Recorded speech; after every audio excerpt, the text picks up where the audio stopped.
નમસ્કાર વિદ્યાર્થી મિત્રો, આજના નવા વિડિયોમાં તમારું સ્વાગત છે। ચલો આપણે આજે સ્વાધ્યાય 11.1 પ્રકરણ 11 માપનનું જોઈએ, બરાબર। તો ચલો મિત્રો, આજે આપણે પહેલા દાખલાની શરૂઆત કરીએ, બરાબર। એ પહેલા તમે મારી ચેનલમાં નવા હોય તો મારી ચેનલને સબસ્ક્રાઇબ કરો, લાઈક કરો અને તમારા મિત્રો સાથે શેર કરો, બરાબર। ચલો હવે જોઈએ આપણે પહેલો દાખલો। તો પહેલા દાખલાની રકમમાં શું કીધું છે આપણને? અહીં આકૃતિમાં એક ચોરસ અને એક લંબચોરસ ખેતર તેમના માપ સાથે આપેલા છે। જે તમે બાજુમાં જોઈ શકો છો કે એક ચોરસ ખેતર અને એક લંબચોરસ ખેતર માપ સહિત આપેલા છે અંદર, બરાબર। A અને B આ બંને ખેતરોની પરિમિતિ સમાન છે। બંને જે ખેતર છે તેમની પરિમિતિ સમાન છે। તો કયા ખેતરનું ક્ષેત્રફળ વધુ હશે, બરાબર મિત્રો? તો આપણને રકમમાં શું કીધું છે? બે ખેતરો આપેલા છે A અને B, જેમના માપ પણ તેમના જોડે આપેલા છે, બરાબર।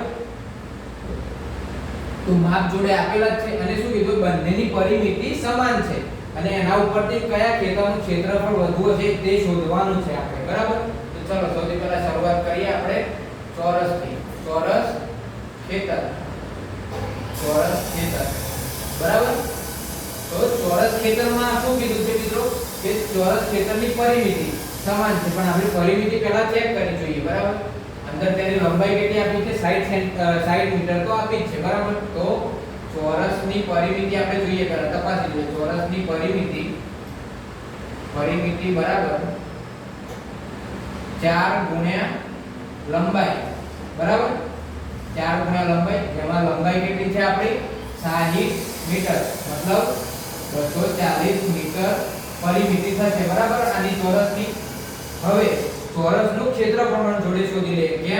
કેમ કે શું કીધું છે પાછળથી? કયા ખેતરનું ક્ષેત્રફળ વધુ હશે? તો ક્ષેત્રફળ વધુ હશે તે ચેક કરવા માટે, તપાસવા માટે આપણે ક્ષેત્રફળ તો જોઈશે જ ને આપણી પાસે।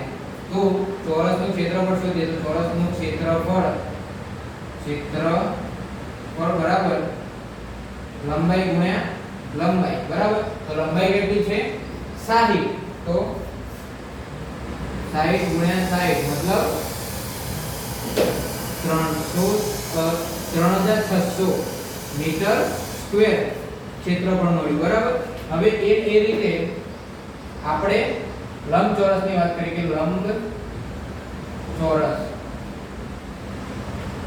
તો લંબચોરસમાં સૌથી પહેલા આપણને શું કીધું છે? ચોરસ અને લંબચોરસ બંને ખેતરોની પરિમિતિ સમાન છે।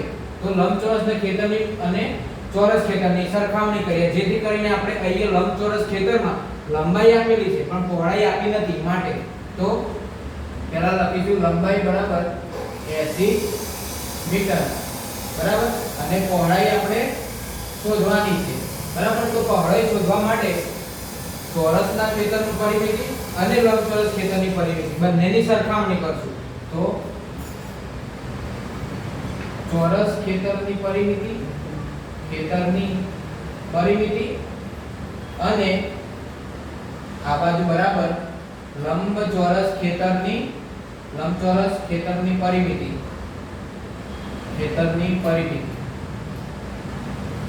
બરાબર। તો લંબચોરસ ખેતરની પરિમિતિ આપણને તો મળી ગઈ છે, કેટલી છે? 240 મીટર, બરાબર। લંબચોરસની ખેતરની પરિમિતિનું સૂત્ર શું થાય મિત્રો? 2 કૌંસમાં લંબાઈ વત્તા પહોળાઈ, જેમાં લંબાઈ તો આપણને આપી દીધી છે, કેટલી છે? લંબાઈ 80 મીટર વત્તા પહોળાઈ આપણે શોધવાની છે। તો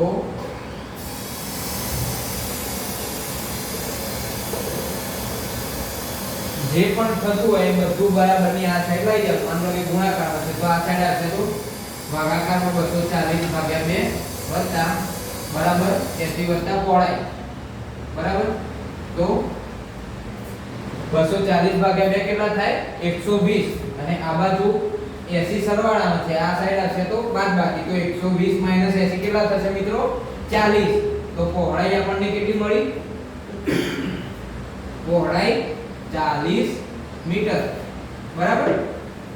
પહોળાઈ 40 મીટર મળી। હવે એ પછી આપણે ક્ષેત્રફળ શોધવાનું છે, ત્યારે જ ખબર પડશે કે ચોરસનું ક્ષેત્રફળ વધુ છે કે લંબચોરસનું ક્ષેત્રફળ વધુ છે। તો એના માટે લંબચોરસનું ક્ષેત્રફળ બરાબર લંબચોરસનું ક્ષેત્રફળ, બરાબર।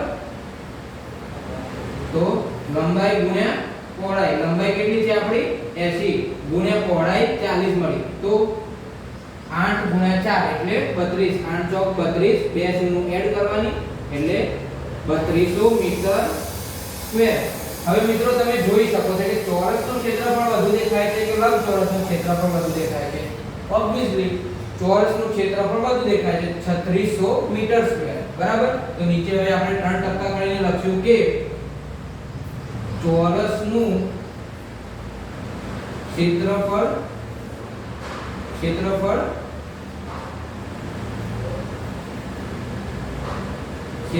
વધુ છે. ચોરસનું ક્ષેત્રફળ વધુ છે. બરાબર. ફરી મિત્રો ખબર હોય કે રકમમાં શું કીધું કે a અને b ચોરસ ખેતર અને લંબચોરસ ખેતર આપેલા છે. બરાબર. તેના મૂલ્ય સહિત તેના મૂલ્ય આપેલા છે. ખાલી લંબચોરસમાં પહોળાઈ આપેલી નથી, બાકી મૂલ્ય તેના આપેલા છે. પછી શું કીધું કે બંને ખેતરોની પરિમિતિ સમાન છે. હવે બંને ખેતરોની પરિમિતિ સમાન છે ને એના ઉપર શું કીધું કે કયા ખેતરનું ક્ષેત્રફળ વધુ છે? તો પરિમિતિ સમાન છે. એમાં તમને ખબર છે કે ચોરસમાં એક બાજુનું માપ મળી જાય એના પછી એની પરિમિતિ અને ક્ષેત્રફળ બંને મળી જાય જાતે, એમાં પહોળાઈની જરૂર ના પડે. બરાબર. તો ચોરસની પરિમિતિ શોધી આપણે, પછી ચોરસનું ક્ષેત્રફળ શોધ્યું. એના પછી રકમમાં શું કીધું કે ચોરસનું ક્ષેત્રફળ અને લંબચોરસનું ક્ષેત્રફળ બંને સમાન છે. તો પહોળાઈ શોધવા માટે આપણે બંનેની સરખામણી કરી લેશું, ત્યારે આપણને પહોળાઈ મળશે ને.